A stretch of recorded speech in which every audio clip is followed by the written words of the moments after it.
Hello there, ladies and gentlemen, welcome back to Madgod Machinations. I'm of course Madgod, and Happy New Year to you. This is the first video I've actually been recording since I got back from holiday. I went back to Ireland for essentially a few weeks over Christmas to see my folks and all there. It'd been almost a year since I'd seen them, so I couldn't unfortunately record many videos because all my stuff was in Wales while I was in Ireland, so very sorry about that. But hello to any new people, because the Crusader Kings is a very popular game. This is what we're going to be playing for the next a good wee while. For anybody who's not familiar with it, this is Crusader Kings. It's from Paradox Interactive. The point of the game is, rather than my normal sort of shoot 'em up kind of thing, the goal of this game is to keep your dynasty alive and try and take over the world, which is always fun. You know, go Madgod, time to rule. And here's the map. We're in Europe currently, just floating over here. We've got the Middle East down here, and Africa, of course, and then the Russian, what we now know as Russia today. Now, in this game, you can play as almost anybody. Just bring up independent realms. This will be a bit confusing for people who've been watching my channel beforehand. If you're new, this will be all new. But for most people, I love history. I got my degree in history and politics, and I am a big fan of history. I did sit and go on Wikipedia and just read things just to see what happened in places. I'm a big fan of it. But yeah, you start this game off in 1066. It's the time when William the Conqueror and all his chaps were trying to fight over England, which is up here. Hello, England. And just as a little fun tidbit, I live actually. Scroll. I live all the way down here. I have the worst mouse in history. I do apologise, but I live down here right now in Glamorgan. Oh, there's bling. I like that little bling. I live down here in a place called Bridgend right now. But I'm from all the way up here in Tyrone, where there's usually Loch Ness would be there, and I live about there. So that's just a little fun fact for you. So yeah, in this game you can play as anyone. Since this is such a new kind of video for me, I don't normally do the grand strategy kind of games. I actually did watch a few others on YouTube just to see, the general style of things. A lot of people do multiplayer. I might do that down in the future. I don't know yet. We'll see how that goes. But a common one to play as maybe one of the kings of Spain. We got Galicia, Leon and Castile. Navarre also not a very popular choice, but still one. They're pretty much all the same family. And the general goal is try and get back Spain from all the Muslims who have at this point taken pretty much most of Spain. Another common one is also to play as one of the Scandinavian kings, because it's a set kingdom. You already get to start off with, like the kings of Spain, you start off with a set number of territories. They have between 4 or 5 between them. It's a good starting point. Same with the Scandinavian kings, as you can see, although the Scandinavian kings have a lot more bastards because they're just frisky folk. But yeah, the different problems up there you have to deal with. But there's a set kingdom again. I'm going to be doing something a little different, admittedly. And down here you could play as one of these big chaps and have to fight against all the other big chaps, or maybe one of the little tiny chaps, because you do have those options. You can play as a lot of different people. Will you be a vassal to someone? Will you be your own man or woman? No discrimination, although the Middle Ages kind of did. Sorry about that. Oh, a little warning, there may be the killing of kids during this. It just happens in this game. It will be funny. I'll try to make it as funny as possible, but I may have to kill kids at some point. I do apologise. But I'm going to actually play as... I'm going to stick with the home people, and I'm going to play as Tyrone. Now, as you probably notice, up here you see the little difficulty meter to the top right. The reason it's so saying this is going to be really difficult is because, unlike, say, Scotland or England, where you have all of these every one of those borders is a different territory with an Earl or Duke or something like there. In Ireland, it's all divided because that's just the way Ireland works. And by the way, I'm going to love talking about all the different succession laws. I'm going to so enjoy this. These videos are going to be quite long. Well, longish, but I am really going to enjoy it. So I want to play as Ireland, as one of the Irish kings, and my first goal is going to be to take over Ireland, essentially. Yay, I'm going to unite Ireland, go republicanism. I'm not going to get into that, actually. There's also a very fun, if you ever do get this game yourselves, if you see it, you never played it before, there's a mod you can buy if you buy it through Steam. Well, an expansion pack, or there's mods where you can actually design your own king. So I'm going to sort of design my guy. We'll just go for, not old, young. I look a bit of a spoon right now, so we'll have to change first the hairstyle, because no way I'm going to rock that look. That's better. I'm going to try and go for a very Irish looking chap. Now, if anyone's seen my face before, there is a video on my channel where, if you do know me, I have a little bit of a beard. So, that one will do. Now, he does look like an ugly bastard. I know I'm not exactly a prize pig myself, but I think I can do a bit better than that. He looks surprised.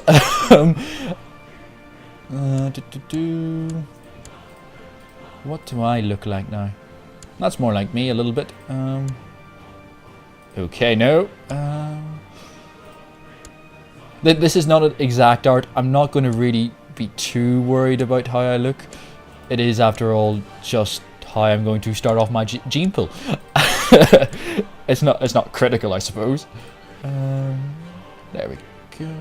I can't even see my ears, so I don't know why I would need to bother about that. That's an all right looking chap. You know, he's not the worst looking in the world. What kind of and you get actually design. This is a really cool feature. You can design your own sort of your own coat of arms for your play. For if you're designing your own character, of course, and you get to say, you know what? I don't know. There we go. Then it gives me the choice for more emblems. That's a bit silly, but yeah, I like the tree. I have played this game a few times before just to really get the basics down, so then I can actually know what I was talking about. We'll go for a big green tree. How does that sound? Just because, well, you know, it's a big green tree, and I'm the Irish, and it's all about spreading out your family tree and that sort of thing. So it makes a lot of sense to me. Maybe not to everybody else, but yeah. Now I'm going to go for a name that well, cap box is on apparently. Sorry about that. A name that anyone who used to watch my channel will know what it means. To everybody else, this is going to be the Dodgam Dynasty. Figure it out. It's a sort of a mystery. It's always fun to see who actually gets it. I do look like an ugly bastard. Oh dear. Ah well. Now this little page, we get to pick what our leader's going to be like his stats and so like that there. Right now he's an amateurish plotter, which isn't fun. And this will actually depend your age, which can be, you know, a pretty critical factor, because if you start off quite old, you're not going to have a very long reign, which makes things a bit, you got to get a kid quick then. But it does give sort of bonuses and that sort of thing. This one first of all. What's a good one to be?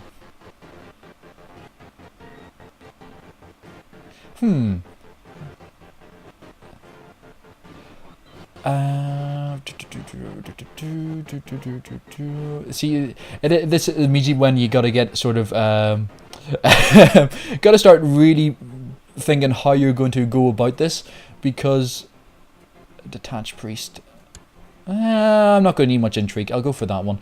It's good to always have one just in case you could pass it on or maybe get a better one down the line.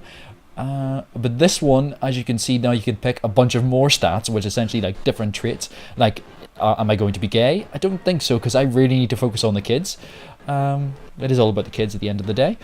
I could be attractive, but then I gain 16 years, which is not good. So really, at the starting phase of the game, we have to sort of balance it out so I'm not too old, but at the same time I got a good number of stats to get me going quickly. Like lustful right now would be a good stat I might come back to, because it takes away 6 years.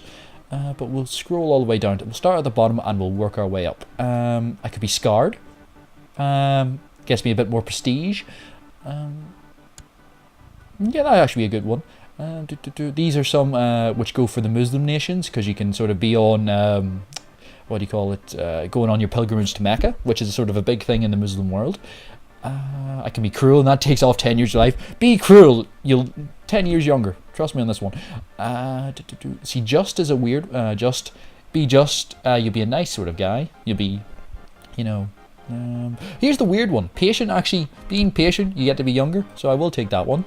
But these all give different like sort of stats. My intrigue is something I am going to have to maybe boost up myself.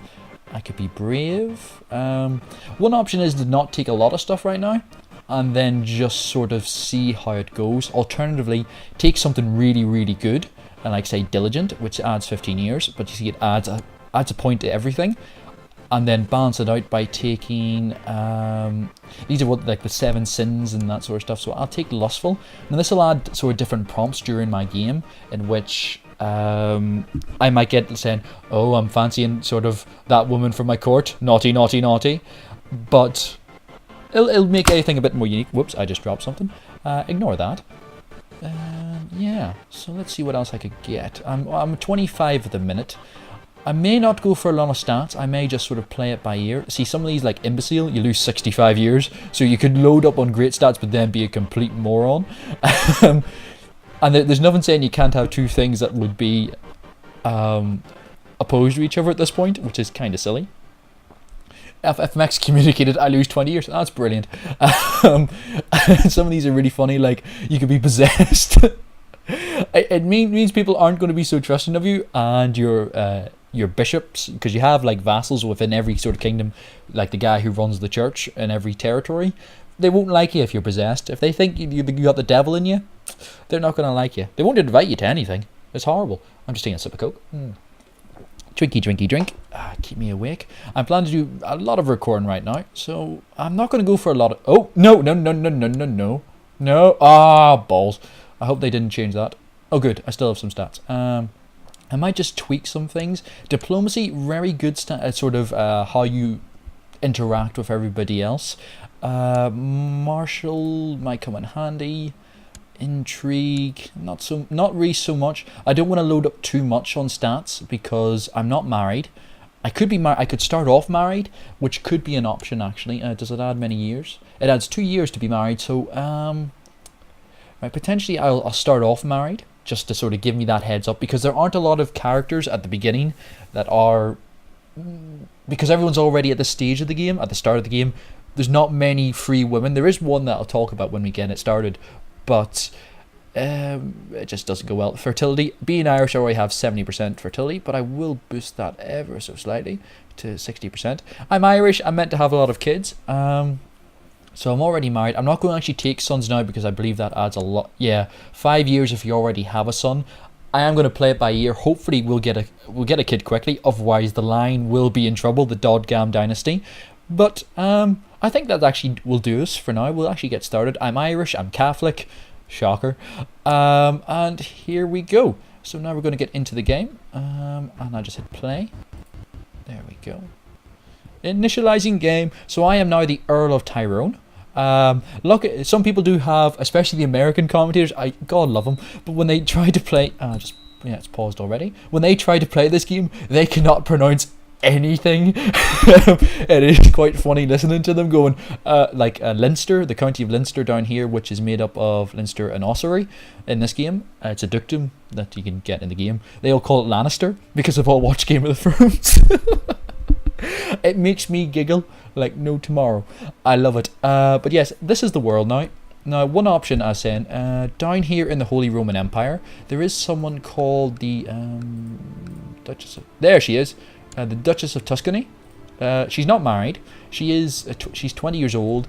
Some people like, as an opening strategy, if they don't go for a wife straight away, is to marry her, because the idea being that if you have a son with her, he will then inherit whatever territory you started off with, and then the Duchy of Tuscany, which I believe is, see how the thick black line sort of, it's terrible lighting, I do apologize. I have fog of war down here. That black line there sort of marks out the territory. That's all Tuscany. And one second actually, there we go, Duchy of Tuscany. Oh, that's the one. All those yellow lined is what she inherits herself. She has actually a lot of other stuff. The Duchy of Spalato. The Italians are funny people. But yeah, I could go for that strategy. I could have if I hadn't got married already, but I didn't go for it because since I only have one territory up here, I would then suddenly have to micromanage a bunch down in Italy, and since my goal is to take over Ireland straight away, or try and quickly take over Ireland, that will delay us by so much, because I'll have to juggle the Holy Roman Empire, who aren't going to be very happy if suddenly an Irish king is taken off. Well, Irish lord at the moment, takes a big chunk of their land, goes, it's mine now. And the Pope also probably not going to be thrilled. The papacy plays a big part in this game, obviously, as of the time period. He's like a superpower. Really, playing as Ireland, I don't really need to worry that much about the Pope. It's one of the good things because I'm so far away and I'm such a small little... Very sorry about that, ladies and gentlemen. Had a little bit of a suddenly my audio sort of dropped out on me. As I said, I'd have to juggle the Holy Roman Empire, who wouldn't really like the fact that I'd just taken a massive chunk of Italy that they control, and also it would bring me really close to the papacy, as in into their sort of, hello there. Being this very small Irish nation, I really don't have to worry about the papacy that much because nobody really cares. It's actually one of the sort of... one of the good sides of it being such a small nation are surrounded by so many other small nations. Frankly, nobody really cares. Scotland might, and England might eventually sort of take a little fancy if they want some easy territory. But at the moment, it's sort of Ireland is so divided. It's just really not worth anybody's time at the moment. One thing about really playing as Ireland is, what was going to say, there is actually a mod available called the Prince of the Thane, which adds a lot more different territories. It tries out a bit. It's an upgrade for the game that's been developed by, I think, just the community. It changes adds a load more events, changes a bunch of territories, adds a bunch more different things that can happen in the game, and adds the Jews, which is always nice because they get completely left out of this game. But it does change a lot of things in the game. I'm not sure, maybe I've never played as Italy, so maybe the Jewish people do come in there, but I've never had them. I've mainly played as Celtic nations, and I will plan to make a Celtic empire. One of the empires you can make in the game, hang on, does your empires, there we go, is Britannia, the British Isles. Right now there's obviously France, the French Empire, the Hispanic Empire, the Byzantine Empire, Russia, Scandinavian, and the Persian and the Arabian Empire. Those are sort of the major empires in the game, and one of the main whoa, Byzantium's bigger than I thought it was. Oh yeah, it used to be the Roman Empire. Back in independent though. It is one of the... Oh yeah, Iceland is currently controlled by, I believe, Norway. So, I think, anyway. Duchy of Iceland is... Duchy of Iceland... Yeah, maybe it is independent right now. Hopefully poor little Icelandic people. But, yeah, at the start... I should probably actually play in the game. I'm sitting here just talking about things. Here's my leader up here, Tyrone, and my wife is Ben Midi. Okay then. So one of our first things we have to do is we have our court or council that's made up of 5 guys. Our chancellor, who's sort of our foreign affairs kind of guy. My options are I can send him away, make him improve diplomatic relationships, fabricate claims, which is something I will actually have to do straight away because these 4 territories here, Tyrconnell, Oriel and Ulster, and my one Tyrone, all form the Duchy of Ulster together. Now, to claim the title of Duke of Ulster, I have to control at least 50% of the territories that would make it up. So if I grab any one of these other 3 territories that surround me, Oriel, Ulster, or Tyrconnell, I can then become the Duke of Ulster, and then I get a claim on all the other 2 territories in it. So my aim, first of all, is going to fabricate claims on Tyrconnell. It's one of the weaker nations around me. Ulster has the problem in that people from Scotland can show up across that water. It's a really easy, apparently it's a hop, skip and a jump. Oriel can be a bit of a sort of a middle power like Tyrone, and then there's Tyrconnell, which just sucks. It's Donegal, it sucks. Sorry, Donegal. The next guy is our marshal. He's sort of like our big military power, and straight away what I'm going to have him do is train troops down in Tyrone, which means I get more troops being built up in Tyrone. Next guy is our steward, who's sort of our money man. I'm going to have him collect tax. He's the tax man, essentially. I get a bit more money if I put him down here. And they have their own stats, like I do mine. I have a really good marshal, which is fantastic. He's 21. That's good to see. My worst guy is my court chaplain. Will come down now. Our spy master is... The name suggests he does all the spying sort of stuff. I can actually have him, I could put him in my place and he would start uncover plots and things against me, or I could send him elsewhere. He could build a spy network and start trying to mess up with other people, and also helps assassination attempts, or I can make him study technology. Technology is a whole different affair.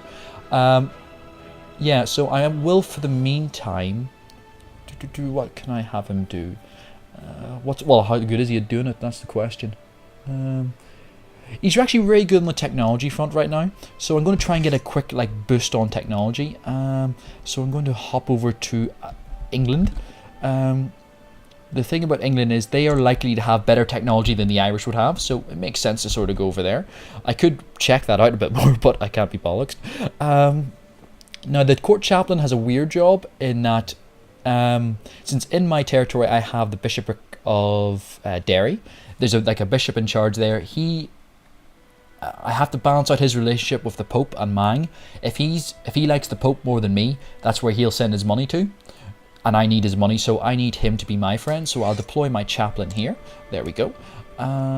What is the nicest sort of map to go? Because I do recognize that really everything is sort of the same color. It does look, yeah, well, we're going to stick with a sort of the milder green among the greens. Ireland, the green country for many a reason. What else do we have to do? Yeah, right now I have no heir, which sucks. You know, I have no one. My marshal takes everything, apparently. Lucky him, I suppose. So hopefully me and my wife will get down to the jiggy. Whoops. Try not to punch my own microphone. Always a good idea. So hopefully she'll give me a son soon enough, otherwise I will get pissed off. I also have to pick an ambition. Now, ambitions in this game can actually, there's a good idea, have a son. That is my current ambition. So all I want to do in life right now is have that son. It's pretty critical for my reign. My phone's going off behind me, ignore that. Without a son, as you can see, it goes elsewhere. I can actually bring up the laws. Now, I just not actually let the game start running. I'm going to run this game on a fairly quick pace initially because we're such a small nation. Not a lot's going to happen. Luckily, I can talk like no tomorrow, so it shouldn't really hinder us at all. Now, one of the interesting things about this game is you can set how the laws in your country work. Obviously, as you're the big boss. Oh, something's actually happened over there. You will find this. I will also make a point of this during the game. I'll come back to what I was saying a minute ago. The world will change. It won't really follow the defined history of history. Different things could happen. Vassals will kick off against their lords. As you can see, every little shield represents like an independent power.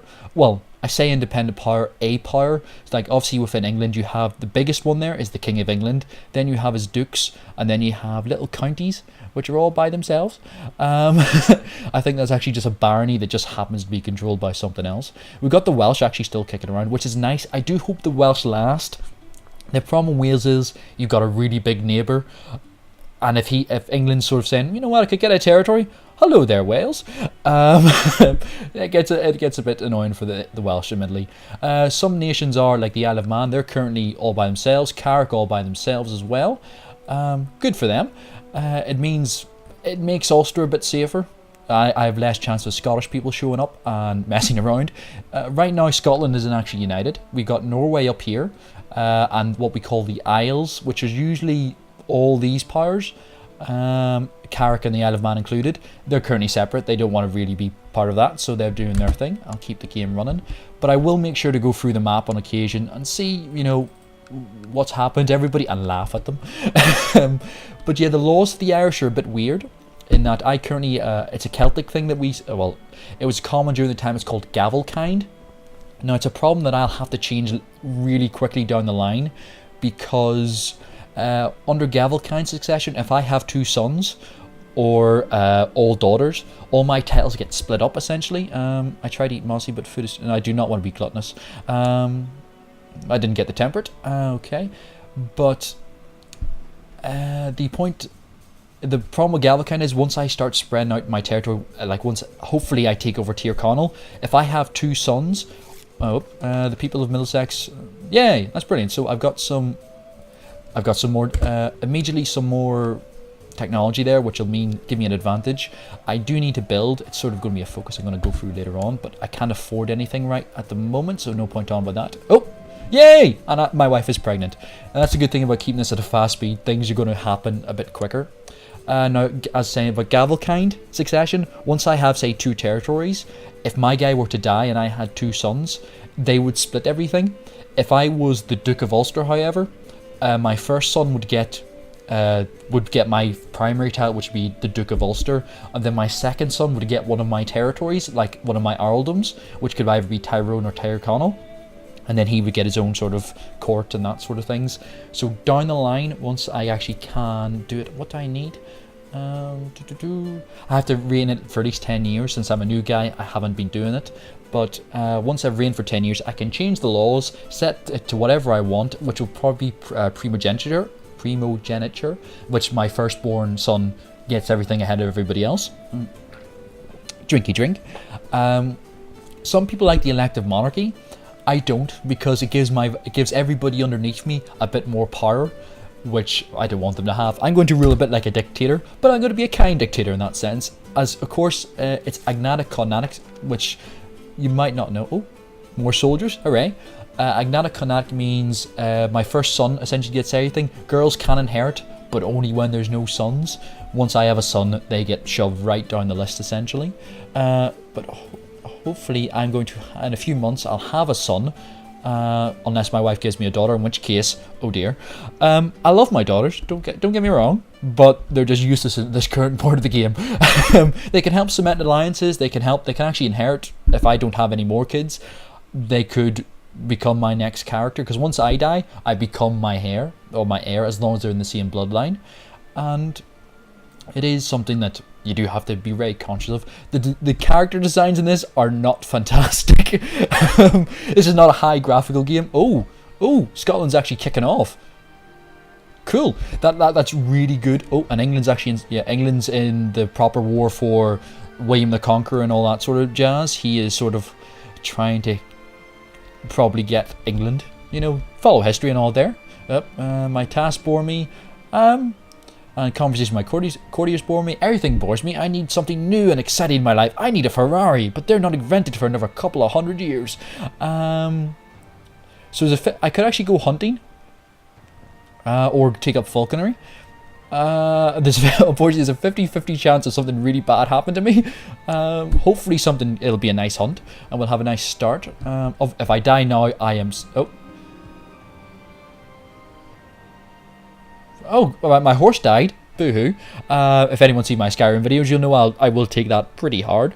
But I get more martial skill because I'm now an aspiring hunter, which is cool. Which means... Yeah, I'm not doing too bad.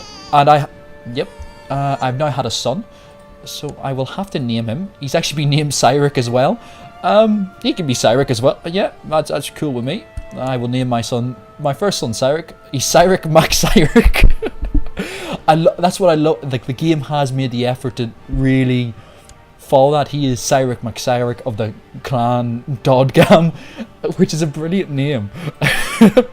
I think so anyway. I feel more relaxed now. Oh, cool. I'm now the hunter. Yeah, so that means even more stats. I am very conscious of the fact I talk very quickly during my videos. If it does get too much, or you think, oh, there's something in particular you'd like me to talk about, leave it in the comments. I'll happily talk about this, just things. And here is something that will happen a lot in the game, because a lot of other people have ambitions as well. Every character in this game will sometimes decide, you know what, I have a goal in life now. So Merchad McNeil claims that he would be a better court chaplain than Mayo Seclun. These are proper Gaelic names, this could be fun. And petitions that he could be made the court chaplain. Now my guy's admittedly has 4. He's not very good. He's actually content, which is bad for his stats. He's greedy, cynical, which is bad for a priest, and proud, and a tough soldier. He really shouldn't be. His best stat is his martial, and that's even really, really crap. And he's marked. What kind of bishop is he? Oh well. This guy, however, 4 is the learning stat is what bishops need. This guy has 7, so he's a much better guy. So I'm going to give that guy the boot, which means now I have to redeploy him to improve my religious relationships with my bishop. What is actually my relation? I can pop in here into vassals. I have 2. One is the mayor of Coleraine. He just once essentially mayor. I can't choose mayors, they just get elected. And my young wife has taken a passion for romantic poetry. She keeps reading any sort of romantic she can get a hold of. Get her more to read. Oh, whoa. That is her interests.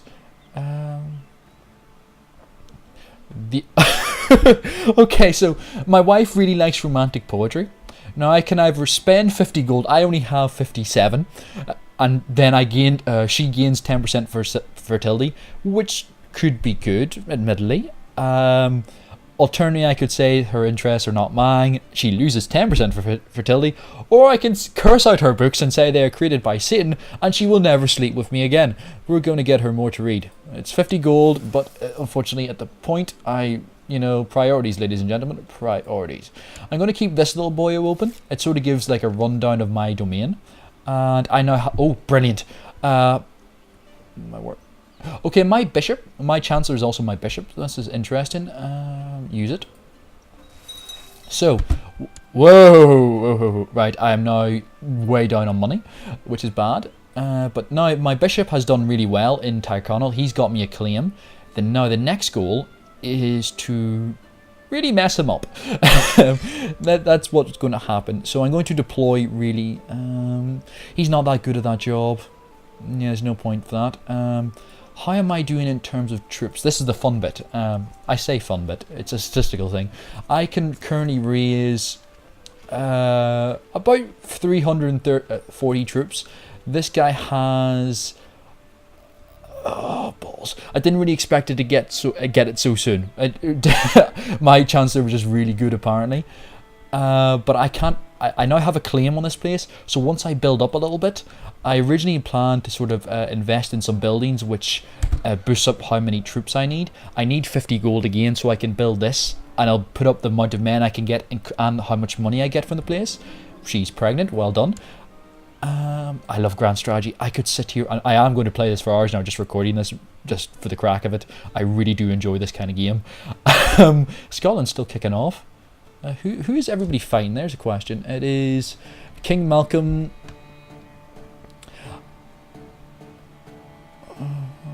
Okay, apparently the Earl of Atholl, the Prince of Scotland, and the Duke of Lothian. So this guy here decided he wanted to kick off against the King of Scotland. That his son joined in, I'm guessing, or somebody related to him, and this guy also said, fuck it, I'm going to join in too. That would be why. Okay, this guy's son, I'm guessing, is also the Duke of Moray, which is these territories up here. So this is going to break up Scotland for now. Depending on how the war goes, it'll either put a new king on, or it really depends. Because however the war kicks off at the end of the day, we now actually have no money, but not owed anybody. We have more troops as well. In theory, more troops that we could raise. Now the problem is my bishop right now doesn't like me enough, and the mayor of Coleraine as well doesn't like me that much, so they're not going to give me a lot of troops. Now, depending on decisions I make, the relationship will change. Right, sorry about that, ladies and gentlemen. I seem to get a lot of audio problems. I'm going to go try and fix it. But I hope you enjoyed this first part, or first two, I don't know how many parts this is going to be. But I hope you enjoyed the video, and if you do like it, leave a wee like. I love them getting those. And yeah, I'll see you all next time for the Dodgam Dynasty. Bye bye.